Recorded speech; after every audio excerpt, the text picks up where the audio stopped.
অর্থাৎ Brazil, Russia, India, China এই চারটি দেশের যে আঞ্চলিক সংগঠন আছে তার উপর জাতীয় স্তরের একটি আলোচনা চক্র আজ অনুষ্ঠিত হয়েছে বারাসতের অ্যাডামাস ইউনিভার্সিটিতে। প্রায় 8 থেকে 10 বছর পর কলকাতায় এরকম আলোচনা চক্র অনুষ্ঠিত হলো, যেখানে ভারতের জাতীয় স্তরের কেবল একাডেমিক নয়, তার সাথে ডিপ্লোমেটরা এবং শিল্পর সাথে যুক্ত অনেকেই এই আলোচনায় যোগ দিয়েছেন। আলোচনা চক্রের মূল উদ্যোক্তা ডক্টর সুরঞ্জন দাস এমনটাই জানিয়েছেন। বিশিষ্ট ব্যক্তিবর্গের মধ্যে ছিলেন রাজীব ভাটিয়া।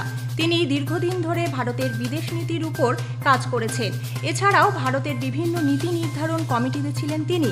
ভারতবর্ষের হয়ে বিভিন্ন দেশের রাষ্ট্রদূতও ছিলেন তিনি।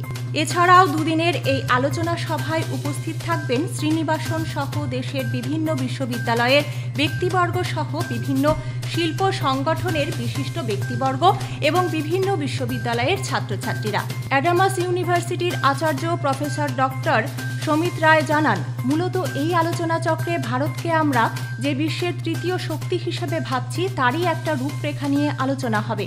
আগামীতে বিশ্ব রাজনীতিতে সেরা হতে গেলে বিভিন্ন দেশকে আগামী দিনে ভারতকে মেন্টর করতে হবে। এ বিষয়ে এই সম্মেলনে আলোচনা করা হবে। কিছুদিন আগেই আমরা দেখেছি ভারতের প্রধানমন্ত্রীকে ব্রিক্স সম্মেলনে নেতৃত্ব দিতে। ইন্ডিয়া কাউন্সিল অফ ওয়ার্ল্ড অ্যাফেয়ার্সের ব্যবস্থাপনায় এবং অ্যাডামাস ইউনিভার্সিটি ও বন্ধন ব্যাংকের এইচপি ঘোষ রিসার্চ সেন্টারের সহযোগিতায় এই আলোচনা চক্র অনুষ্ঠিত হচ্ছে। G20 যে ব্রিক্স, সেটা নিয়ে একটা সম্মেলন আমাদের অ্যাডামাস ইউনিভার্সিটি আজকে শুরু হয়েছে।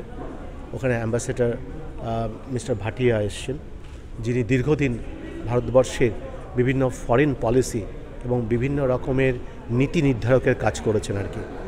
তাই এটা একটা অপরচুনিটি, কলকাতায় অনেক দিন পরে এই ধরনের একটা উচ্চ পর্যায়ের ব্রিক্সের ওপর এবং ভারতবর্ষের বিদেশ নীতির ওপর এরকম একটা সম্মেলন হচ্ছে এবং আগামী দুদিন এটা কন্টিনিউ করবে।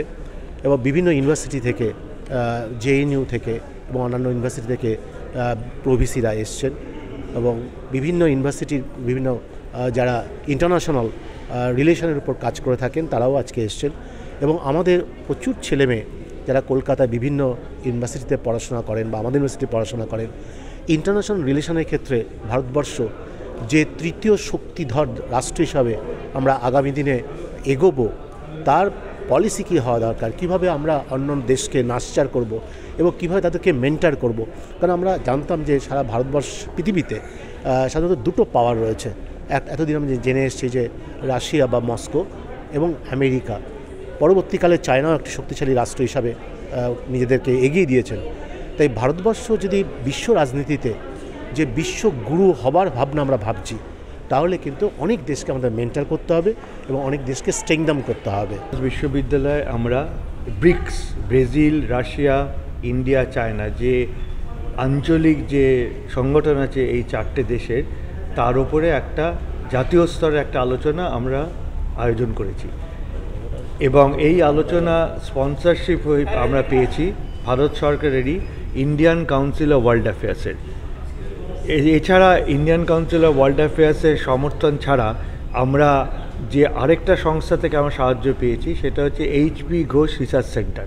এটা বন্ধন যে ব্যাংকের আছে তার একটা তার সিএসআর থেকে একটা রিসার্চ সংগঠন নতুন শুরু হয়েছে, এইচপি রিসার্চ সেন্টার। এছাড়া অবশ্যই অ্যাডামাস বিশ্ববিদ্যালয় আমাদের যথেষ্ট সাহায্য করেছেন তার ইনস্টিটিউশনাল সাপোর্ট দিয়ে, ফিনান্সিয়াল সাপোর্ট দিয়ে। এবং এর ফলে এই বোধহয় 8-10 বছর বাদে কলকাতায় শহরে এমন একটা আলোচনা আমরা সংগঠিত করতে পেরেছি যেখানে ভারতে জাতীয় স্তরের খালি একাডেমিক না, ডিপ্লোম্যাটরা এবং শিল্পের থেকে যুক্ত যারা, তারাও এই আলোচনায় যোগদান দিতে পারবেন। Bureau report, Nobel Bangla.